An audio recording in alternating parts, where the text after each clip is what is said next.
Muito bem, meus amigos, dando sequência aqui ao nosso trabalho, Nas Fronteiras da Loucura, nosso livro, Manuel Filomeno de Miranda, autoria espiritual, Divaldo na psicografia. Nós vamos aqui para o capítulo número 18, Correspondência do Além. Bom descanso aí, Dudu. Bom repouso, né? Muito bem, meus amigos, nós vimos então nos nossos capítulos anteriores, na verdade, nos dois últimos capítulos, orientações importantes sobre a mediunidade. Né? Primeiro, no capítulo 16, falando sobre as críticas e até mesmo mudanças de procedimentos ou formas de trabalho dentro das instituições espíritas, não vendo a mediunidade como um recurso importante, mas muitas vezes vendo ali como um modismo, como um capricho. E aí Dr. Bezerra de Menezes chama atenção para a necessidade desse intercâmbio como forma de nos ajudar e também de auxiliarmos no plano espiritual nas tarefas de assistência que eles prestam. Bom dia, Masa. E no capítulo anterior, bom dia, Sandra, no capítulo anterior, no 17, nós vimos a preparação, né? Já era ali terça-feira de carnaval, e Filomeno de Miranda foi convidado pelo irmão Genésio, que era um dos dirigentes do trabalho naquele posto de socorro, a participar de uma reunião mediúnica que aconteceria no centro espírita, onde esse irmão Genésio trabalhava quando encarnado, e agora ele continua vinculado no plano espiritual a essa instituição. E ali então aconteceria uma reunião mediúnica de assistência a alguns irmãos, e Filomeno de Miranda, rapidamente aqui aceitou o convite, com muita alegria, diga-se de passagem, e nós teríamos então ali irmão Genésio, Dr. Bezerra, Filomeno de Miranda, e mais a equipe espiritual que trabalharia nesse centro, que trabalha nesse centro, juntamente com os pacientes. Ele fez, não, é tudo Rio de Janeiro, Brás. A gente demorou, o Filomeno de Miranda ele foi cozinhando a gente aqui, até um capítulo aqui à frente, para depois descrever para nós que todo o acontecimento foi em 1982, se eu não me engano, no Rio de Janeiro, durante o Carnaval. Tá? Então ali depois ele já trouxe para nós ali informações precisas sobre desfile na Sapucaí, clubes de concursos de fantasias e tudo mais, né? Então acontece tudo aqui. Então, muito bem. Um detalhe importante que nós vimos aqui, não é um outro, não deu pela referência geográfica que não parece ser não. Mas um detalhe interessante aqui, três pacientes, digamos assim, seriam auxiliados nesse centro. Eram dois jovens e um senhor. Esses jovens, um desencarnou vítima de acidente de moto, o outro de carro, e esse senhor teve ali um aneurisma, se eu não me engano.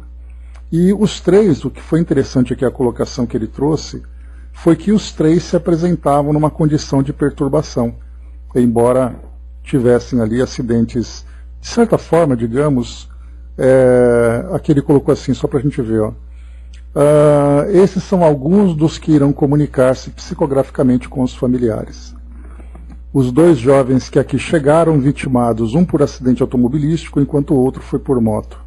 O cavaleiro teve morte natural, o que não os torna muito diferentes. Todos estão ansiosos por esse encontro, que logo se dará a fim de poderem repousar. Ele faz uma referência também para a condição mental deles, não apenas pelo estado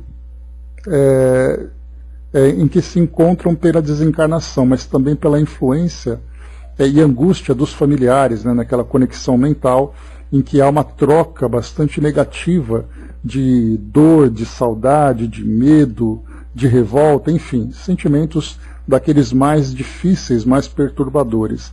E isso causava neles então essa angústia.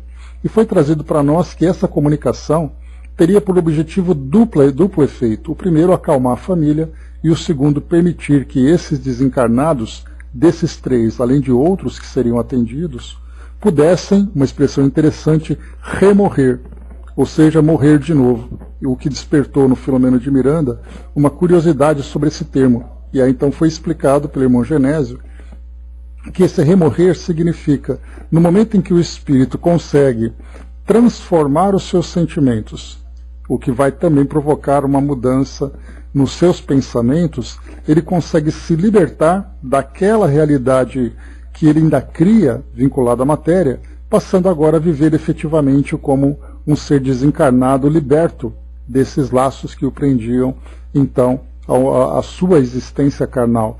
Então ele morre de novo no plano espiritual, começando uma nova jornada. Então bem interessante essa colocação. E aqui finalmente, nessa nossa recapitulação, algo interessante que foi colocado aqui, na forma como eles vão se comunicar. Pelo fato deles não terem condições, lucidez, para conversar com seus familiares, o que poderia fazer com que eles trouxessem seus medos, suas lamentações, ideias completamente distorcidas da realidade que eles estão vivendo, as comunicações então aconteciam sob a orientação de instrutores. Então eles não colocariam, claro, não teriam condições de trazer as suas próprias ideias, mas notícias que fossem tranquilizadoras, notícias que fossem dentro daquela realidade deles, naturalmente, mas com palavras que proporcionassem uma tranquilidade num ambiente, né? E então, como foi colocado para nós, sim, tudo, Brás. Então, coordenar frases, trazer aqui, como foi colocado interessante, ele diz assim, serão confirmadas certamente essas situações. A situação assim, qual é a condição dos meus familiares no plano espiritual? E aí então os espíritos trariam, que eles estavam ali num processo de recuperação, sendo tratados e tudo mais. Então serão confirmadas, desde que as mensagens estarão necessariamente controladas, evitando-se lamentações injustificáveis, como informações inoportunas. E de fato, o estarem comunicando-se sob paternal amparo dos instrutores já é uma grande felicidade e um clima de paz, porque livre de situações desesperadoras. Como foi colocado aqui para nós também, nem sempre poderemos escrever com larga lucidez, Então aqui para nós, para eles então, eles estarão sob esse controle. Mas como foi colocado aqui, os destinatários não se darão conta disso. O importante são as notícias tranquilizadoras e o conteúdo imortalista de que se farão objetos. Então, por isso, tanto na psicografia como na psicofonia, essa comunicação, principalmente para esses espíritos que se encontram ainda nessa condição tão dramática, certamente ali o controle é necessário. Mas o que vale nesse caso é muito mais o efeito que isso provoca do que a forma como se deu esse processo de comunicação.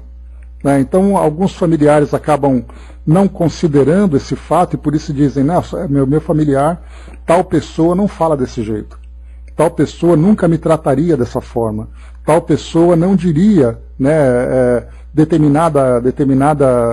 usar determinado termo. Então, o que não leva em consideração é que eles querem que aquela pessoa fale com toda clareza, sendo que naquele momento o que eles mais precisam é de amparo, exatamente por não estar devidamente lúcidos.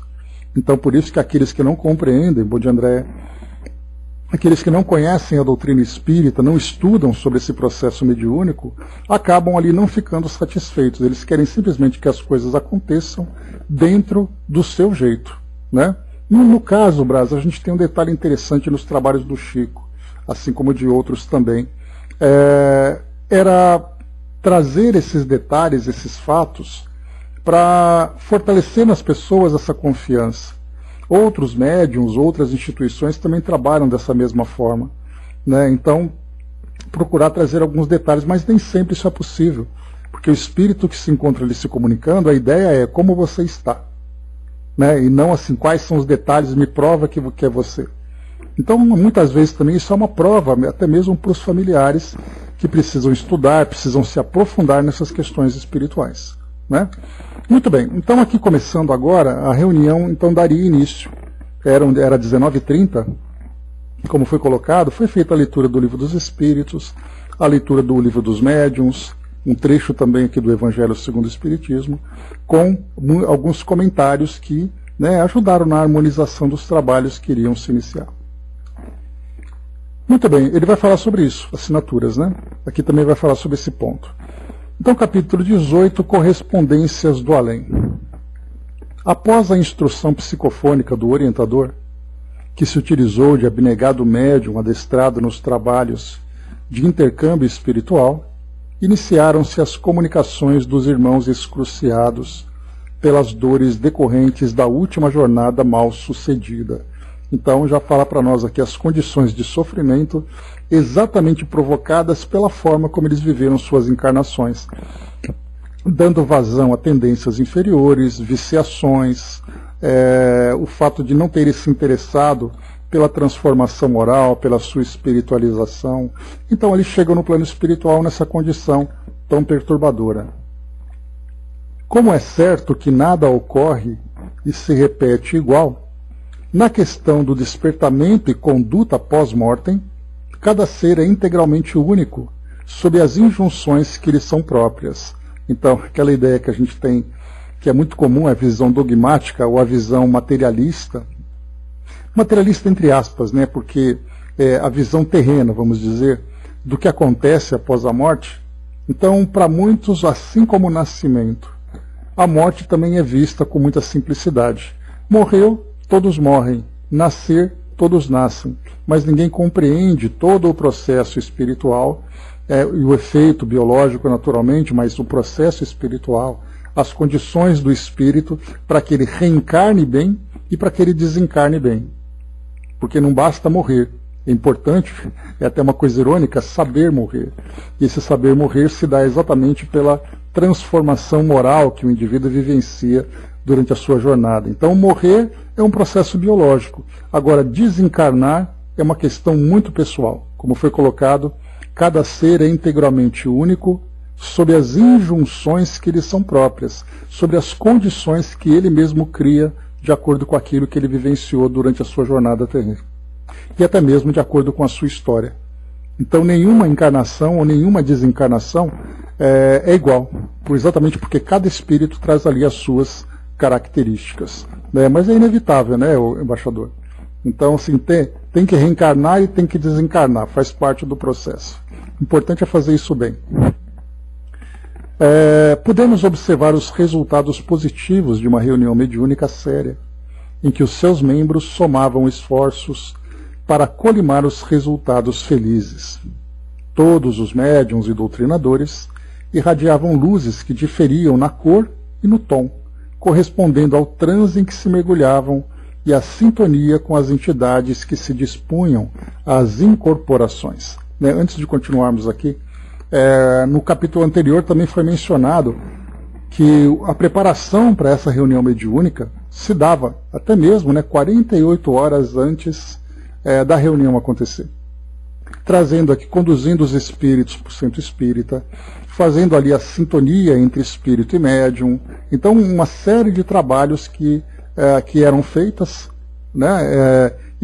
que era feita. E um detalhe interessante, nós vimos lá nos bastidores da obsessão,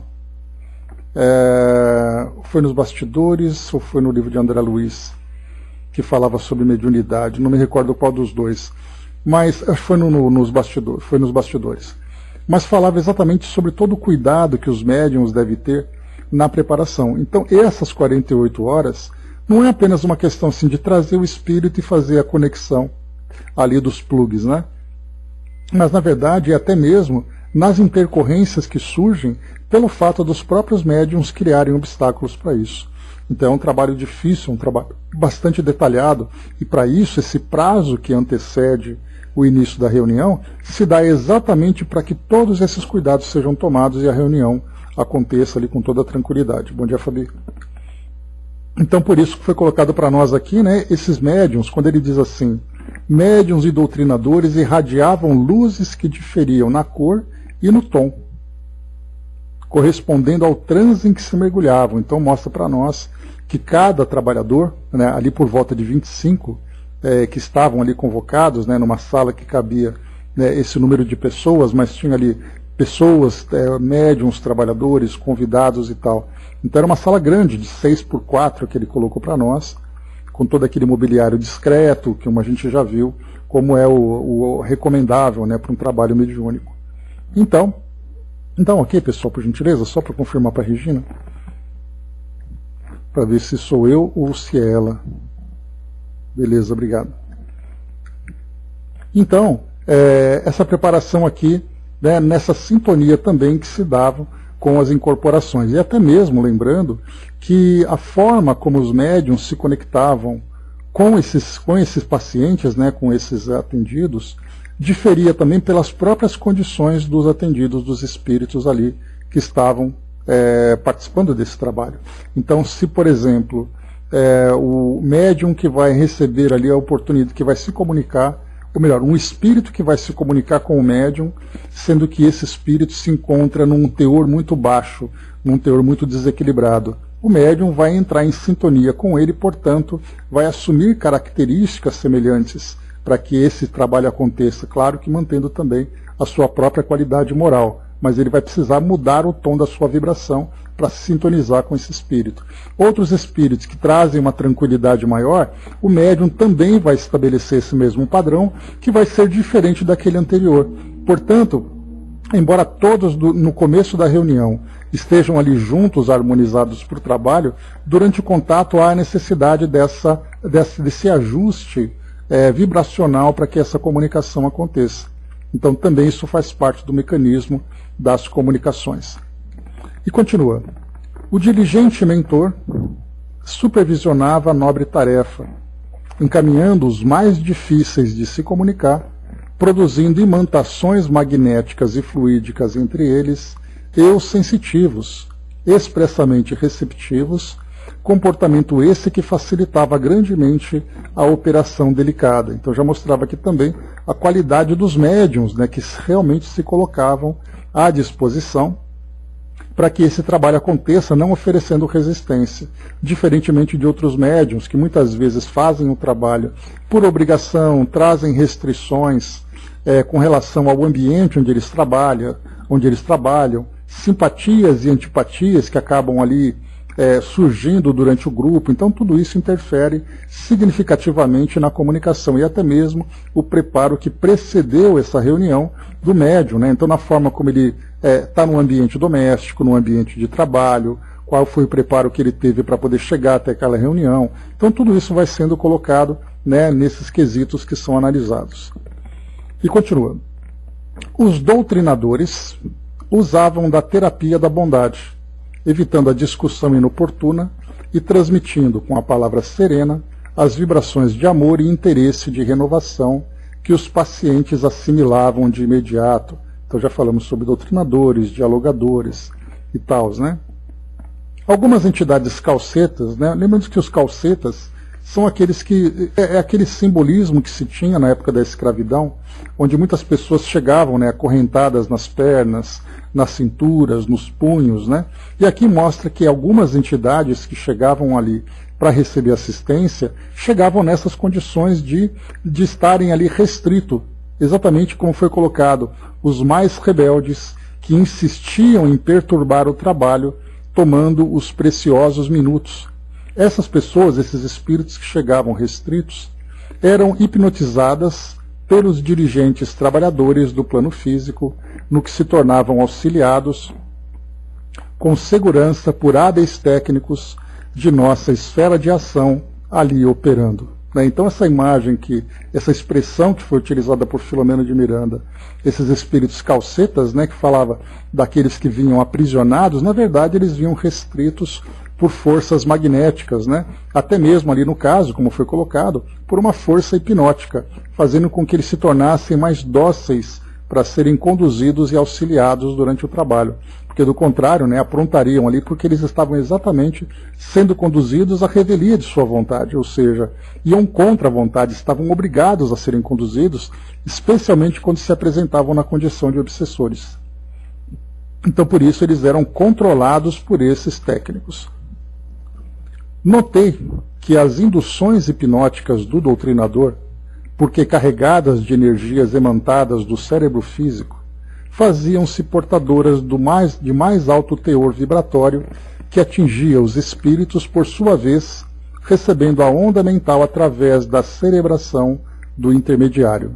Né? Então aqui o doutrinador, conforme ele falava, né, então a palavra tinha muita força, e a palavra do médium, do caso do doutrinador, ela estava ali impregnada com essas energias vibratórias envolventes.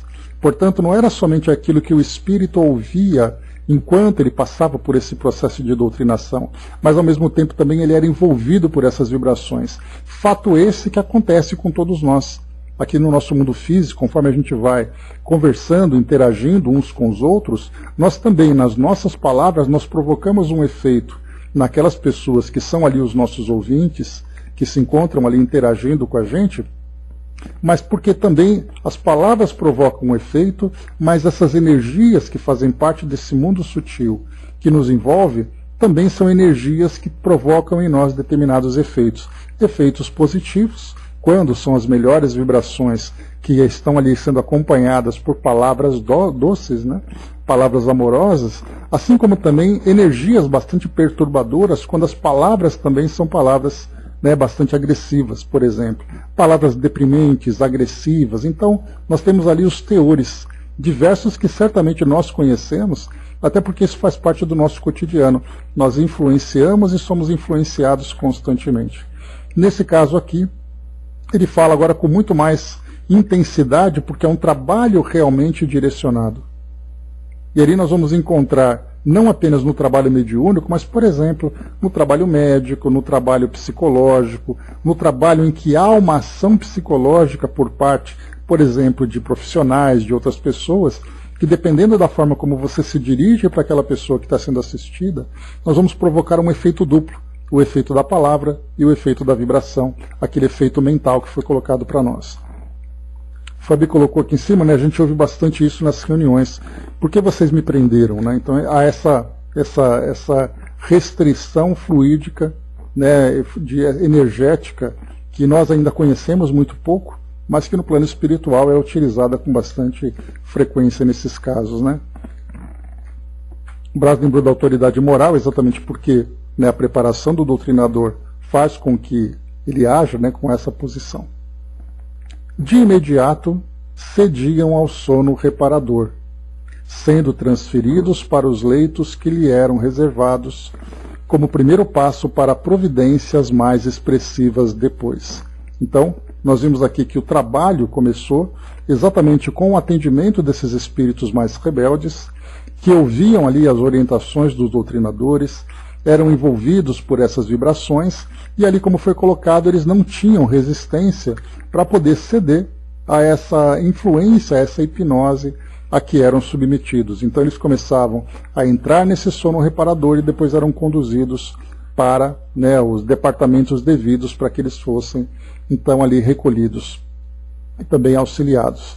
Né, então postos de socorro e tudo mais. Lembrando, né, que nós estamos nesse período do carnaval, e o foco do trabalho era um atendimento para esses espíritos que estavam envolvidos nessa condição. Então muitos desses estavam ali realmente como prisioneiros, assim eles se sentiam, e serem conduzidos para determinado setor, determinado departamento, não garantiria a docilidade da parte deles. Ao despertarem, né, certamente ali aprontariam de tudo para que fossem libertados e voltassem à sua nova condição. Então esse era o início de um processo. O resto vem depois ali com várias outras etapas, onde eles seriam trabalhados. Quando eles seriam trabalhados. Nesse Comenos, o irmão Genésio convidou-me a acompanhar a atividade do médium Jonas, que seria o portador das comunicações psicográficas mais significativas programadas para aquela noite. Então lembrando, né, que aqueles três que chamaram a atenção de Filomeno, aqueles dois jovens e aquele senhor, eles ainda não tinham sido assistidos. Né, eles ali, né, não que eles seriam ali os atores principais, os agentes principais daquela reunião, mas eles foram o que se destacaram na visão do Filomeno de Miranda, pelas condições que eles apresentavam, por alguma coisa que chamou a atenção, mas vários outros pacientes também seriam atendidos ali. Dentre eles, esses primeiros rebeldes que nós vimos. O companheiro movimentava-se com relativa facilidade no desdobramento lúcido em nosso campo de ação, enquanto o corpo, em transe profundo, era manipulado pelos mensageiros superiores, né? Então Jonas, esse médium, né, estava ali em transe, em desdobramento e bastante lúcido na relação com as equipes espirituais que ali se encontravam.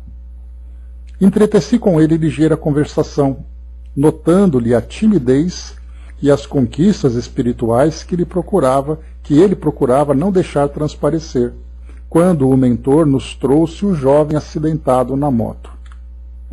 Estava semi-ebetado, né? Então ele estava ali desorientado, né? Semi-ebetado, estava ali meio lúcido, meio atordoado, conduzindo cargas vibratórias enfermiças que o deixavam em deplorável estado psíquico. Antes de ali chegar, já fora atendido por abnegada tia desencarnada, ora também presente, que lhe ministrara as primeiras informações a respeito do novo estado em que o mesmo se encontrava. Apesar disso, não conseguia conciliar os dois estados que o perturbavam, harmonizando-se para escrever a carta familiar. Esclarecido do cometimento que logo teria lugar, afligia-se em razão do muito que desejava dizer, desordenadamente e sem saber, no entanto, como proceder. Eu acho que nós ainda não temos uma ideia do que é o espírito viver nessa condição, estar nessa condição, dele se encontrar no plano espiritual, querer dizer coisas, e como nós vimos lá no capítulo anterior, o controle, né, dos instrutores espirituais, para que ele então organize as ideias e evite lamentações e observações impróprias. Essas observações impróprias, por exemplo, muitas vezes pode ser alguma acusação, pode ser ali algum detalhe que ele queira falar sobre ele mesmo, que provocaria na família uma perturbação maior. Então não é apenas a desorganização, mas também o direcionamento das ideias. E nesse caso aqui, como foi colocado, do muito que desejava dizer. Então a gente pode imaginar, né? Pois é, exatamente, né, Regina? Então essa não é somente a desorientação pelo fato de ele estar no mundo espiritual entre esses dois mundos e não conseguir se organizar, mas a ansiedade, a expectativa de querer falar, de querer ser ouvido, de lamentar, por exemplo, de ter desencarnado. Então imagina assim aquela pessoa lamentando. Como acontece, por exemplo, vamos fazer aqui um exemplo bem simples. Alguém que acaba de se tornar prisioneiro. Então ele cometeu um crime, então ele é levado ali, conduzido para um cárcere, e ali depois então a família faz uma visita. Ele atrás das grades e a família do outro lado. O que ele vai começar a dizer? Ele vai começar a lamentar pela sua condição, dos arrependimentos, das ofensas que ele sofre. Então ele vai começar a contar ali os detalhes mais perturbadores que o afligem naquele momento. Como é que a família do outro lado vai ficar? Vai ficar mais angustiada ainda de ver aquela pessoa presa, o que é natural. Do lado de cá, quando a gente fala sobre questões espirituais, nós temos o espírito também que ele vai vivenciar tudo aquilo que ele perdeu, ele vai lamentar por tudo aquilo que ele perdeu, das pessoas, das condições em que ele desencarnou, do fato dele não conseguir se comunicar. Então, é uma série de situações que vai provocar nele essa angústia. Então, é a desorientação, mais a ansiedade, mais a angústia, tudo misturado. Então ele vai querer dizer tudo isso sem saber como fazer. Daí então vem a ação dos instrutores espirituais, que vão então conduzi-lo com muito cuidado para que ele possa não apenas ali ter as ideias conduzidas, mas ele vai ser envolvido por energias, por vibrações, que vão deixá-lo mais calmo. Então por isso que muitas vezes a conversa acaba sendo efetivamente conduzida pelos mentores, que vão dizer para a família aquilo que elas precisam saber, sobre a pessoa, né, com as palavras certas para que ambos possam ser beneficiados. Vamos lá. Via então o diretor despertá-lo, quanto era possível naquelas circunstâncias, e aclarar-lhe que o momento se fazia chegado, recomendando serenidade e confiança em Deus. Então ali chegou o grande momento para aquele espírito, o momento em que ele vai dar a sua comunicação. E aí então ele é orientado, ele é ali então envolvido nessas vibrações para que, né, mantenha serenidade e confiança em Deus.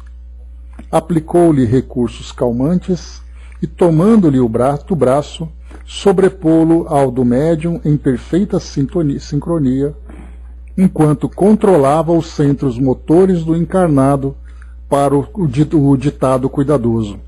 Então o instrutor fazia a conexão entre o encarnado, o médium, e o desencarnado, o comunicante, fazendo ali aquela conexão entre ambos, né? Olha que interessante. A carta começou a ser escrita com certa dificuldade, pela falta de treinamento do missivista. Então, né, como foi colocado no capítulo anterior, esse controle por parte dos instrutores se dá quando esses espíritos se apresentam nessas condições, mas quando um espírito, por exemplo, né, quando surge o próprio Filomeno, André Luiz, Emmanuel, né, a gente coloca Joana, são espíritos ali absolutamente cientes da sua condição, né, da sua posição, possuem uma afinidade bastante grande com o médium, portanto eles têm total autonomia para poder trazer a sua comunicação. E para isso, até mesmo esses espíritos têm ali os seus superiores, né, que têm plena confiança no conteúdo que vai ser publicado. No caso André Luiz, por exemplo, quando ele trouxe o Nosso Lar, nós podemos imaginar o trabalho que os instrutores espirituais tiveram, como por exemplo Emmanuel, que foi o espírito que prefaciou o Nosso Lar, né, portanto ele estava envolvido nesse trabalho de alguma forma. Então quando André Luiz ia fazer os seus relatos, imaginemos ele, um espírito recém-chegado, tendo ali como conteúdo no mundo espiritual apenas a vivência durante aquele período nas regiões umbralinas, o seu estado de perturbação, essas novidades que chegavam, tudo que ele queria ali para poder contar as novidades, né, porque ele recebeu essa missão, digamos assim, para poder relatar suas experiências no plano espiritual. Imaginemos tudo que ele queria contar, a mesma coisa se nós estivéssemos lá. Ia querer contar tudo, né, como se fôssemos ali um turista chegando, né, acabar de chegar de uma viagem, de uma grande viagem que nós fizemos, querendo contar para todo mundo tudo aquilo que nós vimos. Mas qual exatamente ali, o que é importante exatamente de ser relatado? Daquilo que nós temos vontade de contar e daquilo que nós precisamos contar. Então por isso, né, havia essa necessidade dessa orientação. Mas depois de um tempo, quando ele começa então, André Luiz, começa já a se adaptar ao plano espiritual, aí então ele próprio se torna mais seletivo, porque ele já compreende a sua condição, já está adaptado, já adquiriu toda a confiança, a afinidade com o médium, e o trabalho começa a fluir com naturalidade. Mas olha o tempo que tudo isso levou. Então nós tínhamos André Luiz quando trouxe o Nosso Lar, e André Luiz depois, quando ele publica o último livro. A transformação que ele vivenciou durante todo esse tempo. Aqui nesse caso são espíritos que estão em estado de perturbação e vão se comunicar pela primeira vez. Olha a diferença que existe, né, o abismo que existe entre os dois espíritos, André Luiz e esse espírito que acaba de se comunicar. Mas muito bem, então essa falta de treinamento por parte desse espírito assistido provocou então essa dificuldade inicial. E o próprio Kardec também menciona muito sobre isso na Revista Espírita. Várias vezes, várias comunicações chegam com rabiscos, o espírito muitas vezes ali bastante desequilibrado, até mesmo agressivo na sua comunicação, na forma como ele se comunica, né? Mas muito bem, na medida, porém, em que esse se concentrava, facilitava-se o cometimento que o mentor realizava, filtrando-lhe os pensamentos e desejos, ao tempo em que lhes dava forma, corporificando-se nas frases que escorriam com velocidade pela ponta do lápis. Olha que interessante o processo então, né? Então primeiro filtrar os pensamentos e desejos e depois dar formas a essas frases para que elas então se materializassem na escrita. De quando em quando havia uma mais forte irrupção de emotividade no comunicante, que o guia amigo controlava, facultando que escrevesse apenas o essencial, relacionando dados familiares e datas significativas que lhe afloraram a memória e completavam o conteúdo da mensagem em linguagem edificante, diminuindo o impacto da morte e oferecendo aos pais esperança, conforto na ação da caridade, encaminhando-os às atividades socorristas, junto aos que carecem de família no mundo, como a melhor homenagem de amor que lhe dedicariam. Então aqui, como foi colocado, datas e locais, fatos, né, são detalhes que vão trazendo para os encarnados, né, uma autenticação de quem é o espírito que se comunica. E a gente já viu, né, conversando sobre isso, e até mesmo lendo aqui os livros, naquele ciclo que nós estudamos das obras do Chico, né, quais são os detalhes que para nós, meros leitores, a gente vai ver alguma coisa, né? Em data tal, em tal lugar, aquela coisa toda, a gente vai dizer, poxa vida, ele mencionou uma data. Mas qual é o efeito dessa informação sobre os encarnados? Eu já comentei com vocês, né, isso lá por volta de 1993, 94 mais ou menos. Minha avó havia desencarnado um pouco antes, ou naquele mesmo período, pouco tempo antes. E aí então um centro espírita acabou, minhas tias foram até esse centro espírita, e aí então pegaram o nome e endereço, né, os nome dados da minha avó e o endereço das minhas tias. E pouco tempo depois chegou uma carta pelo correio. Era uma carta psicografada. É claro que elas pegaram essas cartas e vieram para casa, já que nós éramos ali, né, os únicos espíritas da família. E começamos a fazer a leitura, né, pegar ali aquele monte de garrancho, né, que normalmente acontece nessas comunicações, né, fizemos ali a digitação e coisa e tal, e aí elas começaram a ler. Mas a carta ela não trazia detalhes muito convincentes. E o que aconteceu foi que parte da família ficou emocionada, outra parte ficou absolutamente indiferente. Leu assim, sem muita coisa, não tinha informação impactante, até porque eles próprios não estavam ainda convencidos disso. Então a gente não convence ninguém, as pessoas se convencem. Então você tem que estar predisposto a receber aquela informação. Então faltavam ali detalhes que autenticassem aquela informação. Por isso a mensagem simplesmente passou despercebido pela maioria. Né? Então esse é um tipo de situação que acontece. Lá em Uberaba, bom dia dona Miriam, lá em Uberaba, por exemplo, né, já aconteceu também várias vezes nos relatos do Chico, pessoas que liam, levantavam e iam embora. Outros ali se derramavam em lágrimas, ficavam muito emocionados porque as mensagens, os detalhes eram concretos. Então por isso, essa informação ainda para nós é relevante. Por isso foi colocado ali, mais uma vez, né? Facultando que escrevesse apenas o essencial, relacionando dados familiares e datas significativas que lhe afloravam a memória e completavam o conteúdo da mensagem. E aí depois falando, né, sobre linguagem edificante, diminuindo o impacto da morte. Isso trazendo exatamente o aspecto consolador da doutrina, falando ali sobre não a morte, mas a nova vida. Né? Especialmente ali quando a família não é espírita, a gente sabe. E aqui depois também, conforto na ação da caridade, oferecendo aos pais esperança, conforto na ação da caridade, encaminhando as atividades socorristas. Aqui então um trabalho caritativo, né? Olha, faça o bem para as pessoas, né? Se junte ali num trabalho de assistência a pessoas, crianças e tal, exatamente porque é através, né, da caridade, né? Fora da caridade não há salvação, já dizia Emmanuel, né? Então, fora da caridade significa o exercício do amor pleno para aqueles que mais precisam. E a melhor forma de fazer isso é aliviar a dor do outro. E aí faz com que a nossa própria dor também seja aliviada. Então essa orientação que chegava por parte desse espírito. O momento da assinatura foi culminante, porque o instrutor assenhorou-se mais completamente das forças nervosas do instrumento mediúnico, conduzindo o comunicante para autografar a página final, o que foi conseguido com êxito. Né? Então, exatamente ali, colhendo, Brás, como eu tinha falado agora há pouco, a assinatura do espírito.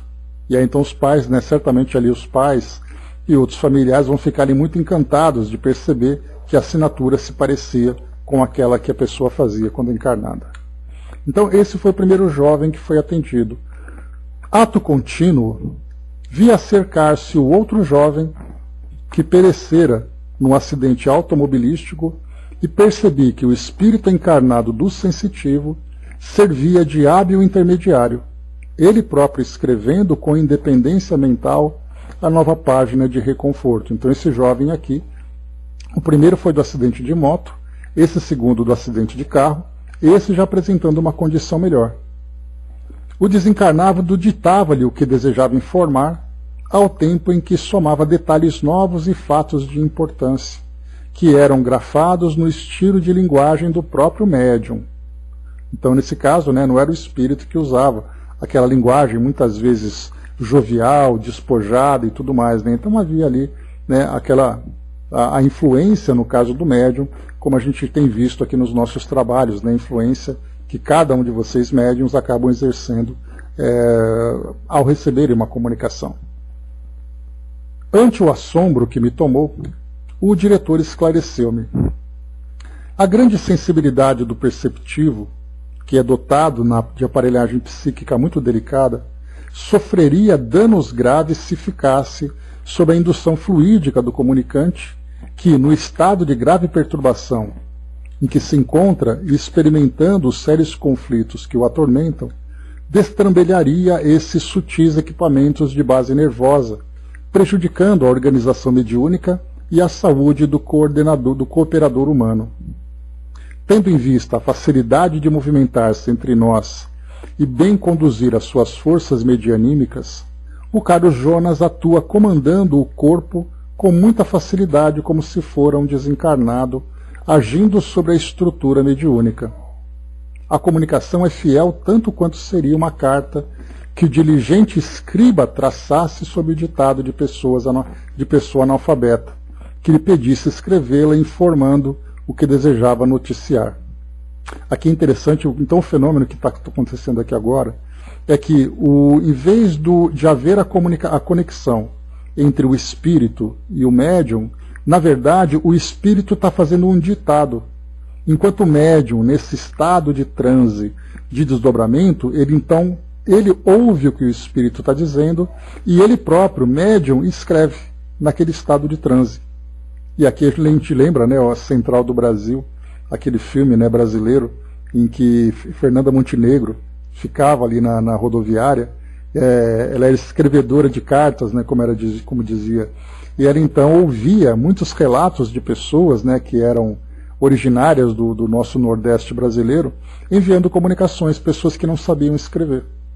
Então, as pessoas ditavam da sua forma, usando ali as suas expressões, escrevinhadora, exatamente, embaixador. Eu coloquei escrevedora, mas era escrevinhadores, isso mesmo.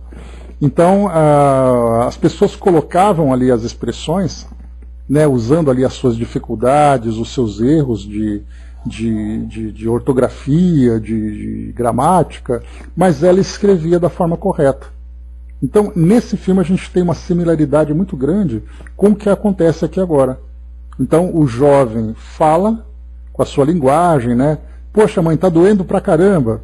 Ei, estou sentindo muita dor. Né? A diferença de o que o termo de um do outro, o que o médium vai colocar. Por isso ele está colocando aqui, né? A comunicação é fiel tanto quanto seria uma carta de um diligente escriba. Né? Mas aqui no caso, inevitavelmente agora, claro que o médium vai exercer uma grande função porque ele está escrevendo com suas próprias palavras, tentando ser fiel tanto quanto possível. Dudu colocou exatamente isso, né? Eu não escuto nada ao meu redor, e às vezes quando chega a mensagem, e o meu ouvido escuta a voz do Espírito ditando, né? Eu rápido vou escrevendo, né? Pois é. Então tem hora que você apaga e tem hora que você está lúcido, né, Dudu? Então tem os dois casos em que ouve e transcreve, e outros casos em que o Espírito controla, né? Então, no caso da Fabi, por exemplo, né, já é no caso, né, ela escreve, né? No caso da Angelina, também a mesma coisa, né? O Espírito escreve através dela sem ter lucidez do que acontece. Então, são muitos os detalhes interessantes desse processo mediúnico, né? Então aqui foi esse caso que a gente está vendo, algo bastante diferente do que aconteceu anteriormente, porque esse jovem, eu tinha colocado para vocês que ele se encontrava em condição melhor, mas ao contrário, ele estava numa condição muito ruim, e exatamente por essa condição não foi permitido que ele então estabelecesse uma conexão fluídica com o médium, porque isso prejudicaria o médium. Né? Pois é, então, escrevendo, escutando, não escutando, são várias formas em que os espíritos se manifestam. Há muitas sutilezas no fenômeno mediúnico que estão a desafiar observadores e os estudiosos sinceros. Né? Então esse comentário final aqui do dirigente é bem interessante porque coloca que conforme nós vamos observando o fenômeno acontecendo, da nossa parte nós só conseguimos observar aquilo que acontece fisicamente. Então, a forma como o médium está no estado de transe, o seu comportamento, a forma como o fenômeno se desenrola, mas nós só conhecemos a metade do processo, porque a outra metade, que é no plano espiritual, nós não sabemos. Qual a distância fluídica que o espírito se encontra do médium, de que forma que o espírito se comunica, qual exatamente ali a profundidade da conexão que existe entre eles, o choque anímico que há entre médium e espírito, isso a gente não vê. A gente só observa os efeitos, mas as causas, elas ficam ocultas.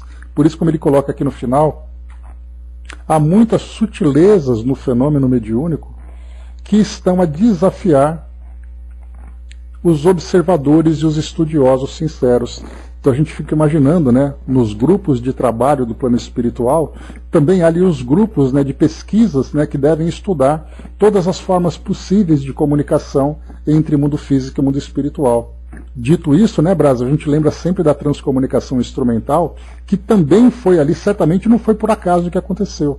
Nós vamos encontrar ali pesquisadores que procuravam desbravar esses novos caminhos para ver ali todas as possibilidades para que essa comunicação entre as duas dimensões acontecesse, ou possam acontecer. Então a gente acha assim, mas a coisa aconteceu por acaso. Imaginemos quantas experimentações são feitas no plano espiritual para poder encontrar a melhor forma em que essas comunicações vão acontecer. No instante da assinatura, o mensageiro foi estimulado a firmar o documento de amor, o que fez com dificuldade compreensível, deixando, no entanto, traços gráficos que evidenciavam a autenticidade da caligrafia. Agora aqui, então, embora a escrita tenha sido feita pelo médium, né, Corisca, bom dia, a escrita tenha sido feita pelo médium, eles procuraram, na assinatura, permitir que o próprio espírito assinasse para dar autenticidade da caligrafia. A terceira página, escrita pelo cavalheiro, no caso aquele senhor, né, que desencarnou ali de morte natural, igualmente atordoado, obedeceu a mecanismo diferente. Porque o leito de dor, em larga enfermidade, diminuíra-lhe as energias mais grosseiras, a densidade vibratória era mesmo menos perniciosa ao médium, o que facilitou fosse o comunicante quem a escrevesse sob o comando natural, no entanto, do venerável Dr. Bezerra. Então aqui, como essa pessoa desencarnou de morte natural, ficando aqui de uma doença que foi ali se tornando degenerativa até o momento da sua desencarnação, efetivamente, né, fez com que muitos fluidos perniciosos fossem, então, sendo diluídos. No momento da desencarnação, ele se apresentava, então, em condições melhores, diferentemente dos outros, né, que desencarnaram de uma forma violenta, que foi o caso da moto e o caso do carro. Dr. Bezerra, então, estava presente com esse senhor. Anotei que, durante as comunicações psicofônicas dos mais sofredores, a palavra de orientação dirigida aos que se manifestavam alcançava outros doentes, que sintonizavam na mesma faixa de necessidade espiritual. Então, naquele grupo, olha que interessante, naquele grupo de espíritos que estavam ali para serem assistidos, alguns se comunicavam e outros não. Esses outros estavam presentes, então era como se eles fizessem parte de um grupo de terapia coletiva, em que um espírito se manifesta, um espírito ouve a doutrinação e os demais, sintonizados na mesma faixa, recebem também ali o mesmo remédio, vamos dizer assim. Então é interessante aqui que o trabalho, embora para os encarnados se mostre ativo apenas durante as comunicações, no plano espiritual nós temos um trabalho muito maior e muito mais amplo, envolvendo um grupo maior de pacientes. Simultaneamente, o atendimento do nosso lado realizava-se com eficácia, diminuindo a soma de aflições dos que haviam sido programados para aquele serviço respeitável. Médiuns passistas auxiliavam os portadores da psicofonia, revitalizando-os com as energias de que eram portadores, quando necessário, elementos aqueles preciosos no contexto dos mistérios desse porte. Perseguidores de alguns dos presentes foram atendidos, sem que as suas vítimas se dessem conta do ocorrido. Dudu colocou, né, como esse estudo feito aqui, onde inúmeros irmãos se auxiliam com o estudo realizado aqui, né? Então, mesma coisa, nós estamos presentes aqui, mas ao mesmo tempo, né, temos a oportunidade de compartilhar, né, esses mesmos estudos, essas mesmas vibrações com outros grupos também, o que faz com que a gente fique muito feliz por isso, né? Porque somos bem mais beneficiados com toda certeza. E a troca, né? Exatamente. Então aqui a gente viu, no trabalho mediúnico, como aconteceu aqui, aqueles que eram os perseguidores dos encarnados também sendo assistidos. E isso acontecia de uma forma completamente desconhecida, porque os encarnados que ali estavam nem faziam ideia de que eram alvos, né, de uma influência negativa. Mas esses que acompanhavam então esse trabalho levavam consigo ali os seus acompanhantes, e esses acompanhantes eram, né, beneficiados. Alguns outros, dentre os atendidos no subposto de trabalhos especiais, ali próximo instalado, foram também trazidos e beneficiados, né, no caso o subposto de trabalhos, por causa daqueles, né, do evento que acontecia, carnaval, etc, etc. Os ponteiros do relógio, porém, avançavam e o cometimento chegava ao fim. O mentor usou a psicofonia do médium Jonas, apresentando as instruções finais e deixando uma mensagem de alento e reconforto para todos, despedindo-se. A gente viu aqui, né, o mentor do trabalho iniciando e fechando a reunião. Então nós até comentamos sobre isso quando nós estudamos esse tema, que há grupos em que tem essa manifestação inicial, outros não necessariamente têm ali a presença dos mentores numa comunicação específica para o grupo e tal. Então isso acontece de acordo ali com o padrão de cada trabalho. Às 21h30 os trabalhos foram encerrados. Acenderam-se as luzes e as páginas psicografadas foram lidas sobre emoção geral e hinos íntimos de gratidão a Deus. Enquanto os familiares enxugavam o pranto de saudade e alegria, rompiam-se naturalmente as anteriores amarras fortes, facultando aos missivistas adormecerem, sob a ação do nobre e infatigável mentor que os preparava para remorrer e avançar na direção da felicidade que a todos nos aguardava. Então aqui ele traz, né, o resumo exatamente daquilo que foi previsto anteriormente, quando se falava, né, que nessas comunicações os dois planos são beneficiados. O plano físico, em que recebendo as comunicações, notícias, detalhes que vão trazendo, né, aquele alento de que eles tanto precisavam, ao mesmo tempo vai permitindo que os desencarnados, aflitos e presos nessas amarras mentais, amarras emocionais, junto aos seus encarnados, essas amarras sejam desfeitas, não rompidas, né, porque rompida parece que foi quebrada. Na verdade, elas vão sendo naturalmente desfeitas. E é algo que vai acontecendo de uma forma gradual. Porque não é milagrosamente, né, que a pessoa chega sofrendo e de repente vai para lá transformada. É uma transformação que vai acontecendo aos poucos. Imaginando, por exemplo, né, aqueles familiares que vão lendo, relendo aquela mensagem para gradualmente começarem a assimilar essa nova lição. Então esses laços vão se desfazendo aos poucos, permitindo aos desencarnados uma maior tranquilidade, saindo daquele estado de perturbação e, como foi colocado aqui para nós, começando então a adormecer, começando a ser atendidos, né, a serem atendidos pelos grupos de trabalhadores e passando então a esse remorrer, né, que é exatamente ali começar essa nova etapa no mundo espiritual, agora libertos dessas amarras para poderem seguir nesse trabalho de desenvolvimento. Ficamos por mais algum tempo acompanhando os trâmites de encerramento da tarefa exitosa, fora das percepções físicas, quando voltamos ao posto central. Então, lembrando que quando o trabalho termina fisicamente, todo mundo ali se abraça, se despede, coisa e tal, que todo mundo vai embora, mas espiritualmente o trabalho continua, né? Porque ele é uma questão de ajudar aqueles espíritos que ainda se encontram em sofrimento, conduzir aqueles espíritos para os devidos destinos, né? Onde serão atendidos e tudo mais. Então tem um trabalho muito grande feito no pós, né? É igual o show, né? Acabou o show, todo mundo vai para casa e fica ali a equipe fazendo toda a preparação para desmontar o palco, onde tudo, né, acontece, né? Aí vem a conversa no desdobramento também, após, né? Nesse caso, após um desdobramento entre médiums e espíritos, seria isso? Trabalho, né, com os espíritos, né? Fazendo aí um balanço dos trabalhos que acontecem. Isso aí.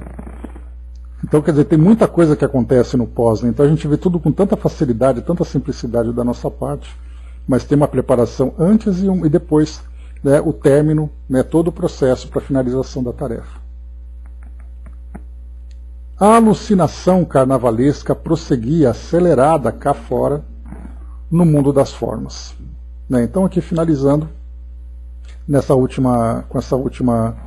com esse último parágrafo, mostrando que quando então Filomeno de Miranda e Dr. Bezerra, assim como também o próprio Genésio, voltaram então lá para o posto central, onde toda a tarefa de assistência nesse período estava sendo organizada, então eles voltaram para lá e aí então voltamos para o mundo normal, né? A alucinação carnavalesca prosseguia, acelerada, né? Então, infelizmente ali eles continuavam, saíram daquele momento que parecia que era um mundo paralelo, né, do que continuava acontecendo aqui no nosso mundo, e na verdade eles estavam ali voltando para o mundo normal, vendo ali todas as dificuldades e agora, né, se inteirando do que aconteceu nesse período em termos de assistência a todos esses espíritos. Então é isso, fechamos por aqui o nosso trabalho. O próximo capítulo, 19, convite ao otimismo, que a gente vê na próxima quarta-feira, falando para nós aqui sobre uma percepção interessante que Filomeno de Miranda teve a respeito da própria experiência de desencarnação dele, né? Ele começa assim de uma forma bem interessante. Logo depois que eu retornara à vida espiritual, percebi haver em torno da Terra faixas vibratórias concêntricas que a envolviam desde as mais condensadas, próximas da área física, até as mais sutis, distanciadas do movimento humano na crosta. Então ele vai falar sobre essa psicosfera que envolvia o nosso planeta, e ele percebeu isso quando desencarnou, né? Ele, Filomeno de Miranda, que era um grande trabalhador lá em Salvador das atividades espíritas. Então é isso, meus amigos, encerrando por aqui o nosso trabalho de